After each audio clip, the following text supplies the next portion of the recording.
की points to remember, महत्वाच्या गोष्टी ज्या लक्षात ठेवायच्या. Every noun shows number, single one और प्लुरल, मोर दॅन वन. म्हणजे प्रत्येक नाउन काय दाखवतं? एक तर सिंग्युलर दाखवतं किंवा प्लुरल, एकापेक्षा जास्त. Most noun form plural bye adding S किंवा ईएस. एस किंवा ईएस मुळे आपल्याला कळतं बऱ्याचशा नाउनला की ते प्लुरल आहे की नाही. Some nouns have irregular plural and must be memorised.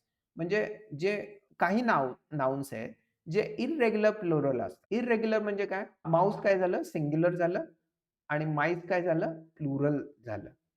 हं. Uncountable nouns do not have plural forms.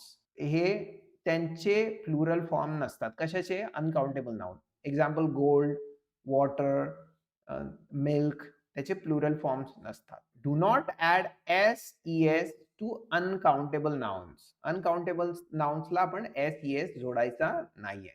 Use quantity words with uncountable nouns. Quantity words आपण अनकाउंटेबल नाउन्स बरोबर वापरतोय. जसं की some milk, much gold, a lot of मनी.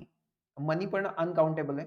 कारण आपण coins मोजू शकतो, नोट्स मोजू शकतो. मनी जर सांगितलं तर ते मोजता नाही येत, जोपर्यंत आपल्याला आकडा कळत नाही आणि त्या नोटांमध्ये नसतात. One noun can belong to more than one category.